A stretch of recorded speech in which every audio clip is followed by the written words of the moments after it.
রেখেছে এই আক্তার হোসেনকে, যে আক্তার হোসেন ফ্যাসিস্টের বিরুদ্ধে, ফ্যাসিবাদের বিরুদ্ধে সবচেয়ে বেশি সরব ছিল, জেল খেটেছে এবং রাজপথে থেকেছে, গুলির মুখে সবচেয়ে সবার আগে তারা দাঁড়িয়েছে এবং তাদের নেতৃত্বেই কিন্তু এই গণ অভ্যুত্থান সংগঠিত হয়েছে, এই বাংলাদেশ ফ্যাসিস্ট মুক্ত হয়েছে।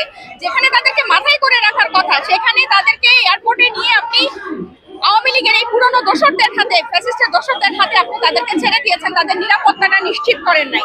ওখানে যারা এই নিরাপত্তার দায়িত্বে ছিল, যারা এই প্রোটোকলের দায়িত্বে ছিল, তাদেরকে শাস্তির আওতায় আনতে হবে। এবং তারা যে অকথ্য ভাষায় যারা এখানে ভিডিওতে সবকিছু কিন্তু পরিষ্কার দেখা যাচ্ছে, কারা যারাকে আক্রমণ করেছে, কারা যারাকে আক্রমণের করার জন্য হামলা করার চেষ্টা করেছে, তাদেরকে কিন্তু বিচারের আওতায় আনতে হবে, তাদেরকে শাস্তির আওতায় আনতে হবে। প্রত্যেকবারের মতো বিবৃতি দিয়ে বা দায় সারা ভাবে কোনোভাবে কিন্তু এটা পার পাওয়ার সুযোগ নাই। মেয়েরা রাজনীতিতে আসার পর থেকে অনবরত কিন্তু আমরা এই ধরনের হামলার শিকার হচ্ছি, এই ধরনের সাইবার অ্যাটাক, এবং এই দফা কিন্তু সরাসরি আক্রমণ করলো।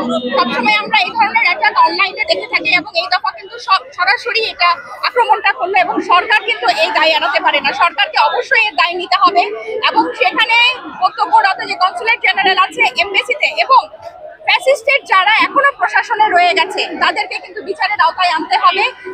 কারা আছে এটা কিন্তু খুঁজে বের করতে হবে এবং সরকার থেকে কিন্তু আমরা এই জবাব বুঝে নিব। আপনারা জানেন আপনাদের আজকে যে সংবাদ সম্মেলন হয়েছে সেখানে আমরা বলেছি পররাষ্ট্র মন্ত্রণালয় থেকে কিন্তু আমরা এই জবাব বুঝে নিব যে কেন আমাদের নেতা নেত্রীদের উপর এই হামলা হলো। আওয়ামী লীগের সুস্পষ্টভাবে যাদের আওয়ামী লীগের সাথে, আওয়ামী ফ্যাসিবাদের সাথে জড়িত থাকার অভিযোগ আছে তাদেরকে নানাভাবে এখানে আবারও পুনর্বাসন করার চেষ্টা করা হচ্ছে। এটা আমরা মনে করি যে ইন্টারিম সরকারের একটা চরম মাত্রার ব্যর্থতা এবং ইন্টারিম সরকারের ভেতরে যারা ফ্যাসিবাদের অ্যানাবলার, যারা ফ্যাসিবাদকে এগিয়ে নিতে চাচ্ছে, যারা ফ্যাসিবাদকে স্পেস করে দিতে চাচ্ছে, তারা ইন্টারিম সরকারের ভিতরে শক্তিশালী হয়েছে এবং ইন্টারিম সরকারের ভেতরে যে বিপ্লবী অংশ, গণ অভ্যুত্থানের পক্ষের যে অংশ, সেই অংশ দুর্বল হয়েছে।